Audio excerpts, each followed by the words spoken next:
15. Jadi biasanya masa suburnya adalah antara hari 13, 14, 15. Dihitung dari hari pertama menstruasi. Jadi hari pertama dapat menstruasi itu namanya hari 1. Nah, nanti hitung selama 14 hari ke depan. Nah, begitulah segitu kira-kira masa suburnya. Jadi nanti hari 13, 14, 15.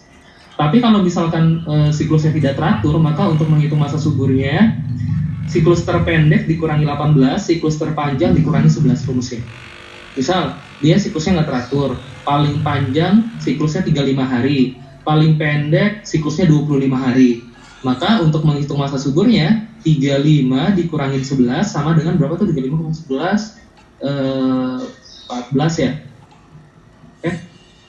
24. 35 kurang 11 berapa?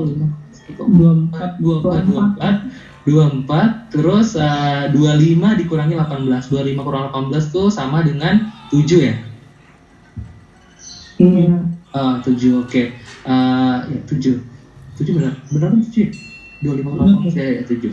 Berarti nanti masa suburnya itulah dari hari 7 sampai hari 24 tuh.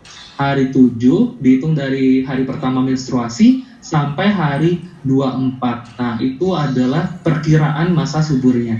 Artinya kita bisa lihat di sini range-nya tuh jadi luas. Jadi dari hari 7, 8, 9, 10 sampai 24 itu perkiraan masa suburnya. Berarti kalau pakai metode kalender pada pasien yang siklusnya tidak teratur, berarti mulai dari hari ke-7 sampai hari ke-24 pasca menstruasi dia tidak boleh berhubungan.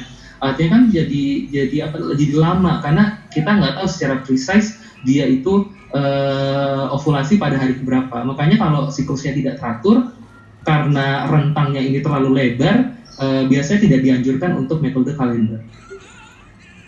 Kemudian ada lagi namanya AMAL, metode amenorrhea laktasi. Ini dengan memanfaatkan hormon prolaktin. Jadi prolaktin itu dia meningkat ketika perempuan itu menyusui. Nah, peningkatan prolaktin itu punya feedback negatif ke FSH dan LH. Nah, penurunan kadar FSH LH itu akan bikin terjadinya amenorrhea. Gitu. Jadi prolaktin meningkat, FSH LH turun, sehingga terjadilah amenorrhea. Tuh.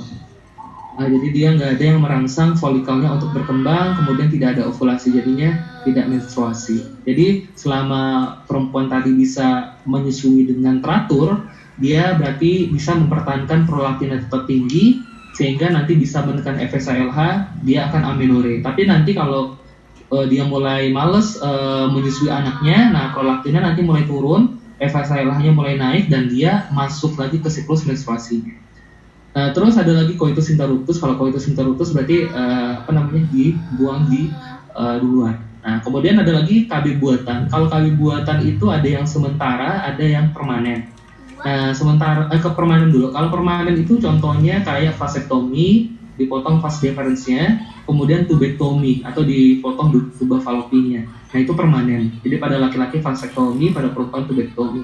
Sementara kalau untuk yang buatan, untuk buatan yang sementara itu ada non hormonal sama hormonal. Nah, kalau non hormonal contohnya kondom sama AKDR. Nah, masing-masing punya kelebihan. Kalau kondom itu ya kelebihannya adalah dia dapat memperkecil resiko terjadinya penyakit menular seksual. Tapi mungkin beberapa orang ada yang tidak suka pakai. Terus kalau AKDR, nah ini dia bisa dipakai dalam jangka waktu yang lama kalau AKDR, kelebihannya. Kemudian kalau hormonal berarti kita memakai hormon progesteron dan estrogen. Nah, hormon progesteron atau estrogen ini nanti kalau dia berlebih, dia dapat menyebabkan hipertensi, penyakit kardiovaskular, dan kenaikan berat badan. Jadi kalau pasiennya itu ada faktor risiko kardiovaskular atau obesitas, maka biasanya kita sarankan untuk tidak menggunakan KB hormonal. Nah, kalau misalkan dia memakai KB hormonal, nanti bisa pakai pil, bisa pakai implan, bisa suntik. Nah, kalau pil berarti nanti ada dua tuh, mini pil sama pil kombinasi. Mini pil itu adalah pil progestin only. Jadi cuma mengandung progestin, yang mana kelebihan dari mini pil ini adalah dia tidak mempengaruhi produksi ASI. Jadi kalau seorang ibu pengen tetap menyusui anak tapi pengen ber-KB, bisa pakai mini pil. Kemudian ada lagi namanya pil kombinasi. Kalau pil kombinasi itu kombinasi antara estrogen sama progesteron. Nah, itu biasanya diminum ya, ini contoh dari pil kombinasi. Jadi ada pilnya yang cuma 21, artinya semuanya hormon aktif. Ada yang pilnya 30, berarti 21-nya hormon aktif, sisanya adalah placebo-nya. Itu ada juga macam-macam bentuk bentukannya. Kemudian ini implan. Kalau implan nanti biasanya kita tanam yang di bawah kulit. Nah, ini bisa bertahan ya 5 tahunan, 3 sampai 5 tahunan. Terus ada juga suntik. Nah, itu terserah sih. Terserah nanti dari pasiennya nyamannya apa. Kalau dia memang rajin dan bisa minum pil rajin, ya boleh pakai pil mini pil atau pil kombinasi. Kalau misalkan dia dirasa agak berat kalau harus minum tiap hari, bisa implan. Atau kalaupun dia nggak suka implan dan dia pengennya suntik, itu juga bisa. Biasanya ada suntik yang per bulan, ada juga suntik yang per 3 bulan. Semuanya nanti dikembalikan lagi ke pasiennya pengennya yang mana gitu.